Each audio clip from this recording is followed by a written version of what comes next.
See, a lot of people going to tell you, you got to believe in yourself. I'm telling you, you have to know yourself. That's step one. You need to know yourself. Do you believe 2 + 2 = 4, or do you know 2 + 2 = 4? Do you believe I have a black hoodie on, or do you know it? You know what I'm saying? Do you believe you're great, or do you know you're great? Do you believe in yourself, or do you know yourself? So it's one thing to believe something. It's another thing to know something. You walk into the test knowing I will get an A. I know it because I prepared. Because I'm the man with the plan. So I know what I'm capable of, and I know what I'm worthy of. I know what I'm able to do. Not believe, I know. So that's the first thing. You have to know yourself. How are you going to be confident in yourself when you don't even know yourself? None of us are perfect. We all have strengths, and then we have areas in which we can improve in.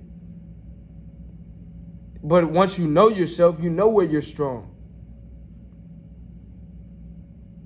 You don't believe you're strong. You don't know. You know you're strong in those areas.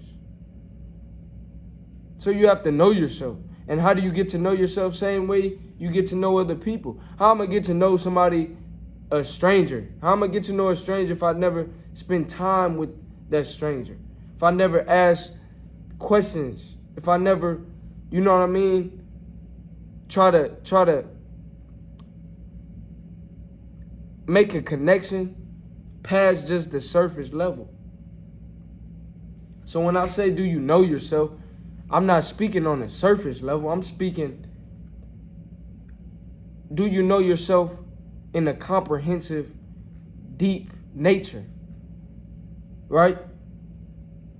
And there's 4 things I'm big on. I know where I'm from. Right? And what I mean by that, I know what I've been through. Let me rephrase that. I know what I've been through. Right? I know where I've been. That's the first thing. I know what I've been through. I know what I've been. I know where I've been. The second thing is I know where I'm headed. Right? I know where I'm going. The blind can't lead the blind. Somebody got to have a vision. Number 3, I know what I believe in. So I know where I've been and I know where I'm headed. I know what I believe in. And when you know those 3 things, now you know yourself. And that 4th thing is knowing your strengths. Knowing your gifts. Like my pops always tells me, no one on this earth has your fingerprint. No one on this planet has the same fingerprint as anybody else. You're powerful. There's power in that. You're one of one. There's things you can do that I can't do. There's things I can't do that you may not. You know what I'm saying? Because we all have our own unique skills, unique passions, unique gifts, unique experiences that we bring to the table. But you have to know yourself. Ask yourself what really makes you you. What all that you have had to overcome. What have you learned about yourself? What have you learned from that? How did different situations affect you? Where are you headed? What fulfills you? Where are you strong? Where can you improve? What brings you stress? What relieves stress for you? What things, stimulate your mind, stimulate you mentally, physically, spiritually, and emotionally? That's knowing yourself. And when you know yourself and you walk in the room, you know, hey, I am all that I say I am because I know who I am. I am all that I say I am because I know who I am. There's power in that. And that now you develop that sense of confidence in self because you know yourself. So that's the first thing. Know yourself. Genuinely, deeply, truly. Know yourself. Number 2 is develop habits that build your confidence. What do you do that makes you feel more empowered, makes you feel more confident in yourself? whether that's working out, whether that's reading, educating yourself. A lot of times people say competence leads to confidence. Are you competent in certain areas? Growing in your competence of certain things may increase your confidence, right? And I said know yourself, so being competent in regards to yourself, but being competent in different areas as well, right? Public speaking. If you aren't confident in yourself, you may need to become more competent in public speaking. Learn about public speak. Learn from public speakers. What do they do? What are their strategies? Calming their nerves, being able to articulate themselves, being able to connect. Those are all skills. Those are all, and the reason why I use skills is because a skill can be developed through repetition. So a lot of things, once you think of them as a skill, just like any skill, it can be developed. It can be improved upon. So develop habits that build your confidence. Whether that's, being disciplined,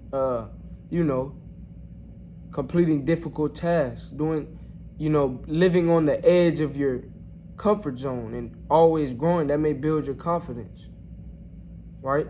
So whatever that is for you, develop those habits and maintain those habits that build your confidence. Number 3, surround yourself with other confident people. I say all the time, birds of a feather flock together. You can't soar with the eagles when you're hanging with the chickens.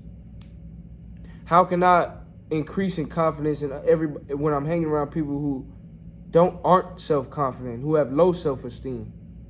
They're gonna rub that off on me. That's gonna rub off on me. I wanna be fulfilled, but I'm around people that are miserable. That doesn't make sense, right? Because misery loves what? Misery loves company. So if they're miserable, how do you think they're gonna make you feel? If they have no purpose in their life, how would that contribute to you being on your purpose? If they're not fulfilled, if they're not happy, if they're negative, if all they do is sit around and gossip, what kind of influence will they have on you? And if they're not confident in themselves, how will they help contribute to you being more confident? I hang around confident individuals who believe in themselves, who know themselves. And they speak. And that confidence, the way they speak, that confidence is meshed into everything they say and how they speak, how they walk, how they talk, how they, think about situations, And so that rubs off on me and vice versa. Birds of a feather flock together. So I'm going to summarize my 3 points. First point, you have to know yourself. Not only believe in yourself, but know yourself. Do you believe 2 + 2 = 4, or do you know it? Do you believe I have a hoodie, or do you know it? And do you believe in yourself, or do you know yourself? Do you believe you're great, or do you know you're great? Do you believe you're worthy of certain things, or do you know you're worthy of certain things? Number 2, develop habits that build your confidence. Working out, reading, whatever it is, completing difficult tasks, discipline, whatever it is, competence, learning new things. Whatever that is that's going to build your self-esteem, build your confidence, develop those habits, maintain those habits. And number 3, last but not least, you want to make sure that you surround yourself with other confident individuals. Birds of a feather flock together. Birds of a feather flock together. You can't soar with the eagles when you're hanging with the chickens. If you enjoyed this video, like, comment, subscribe. Let me know what you would like to see next, and I'll catch you on the next video.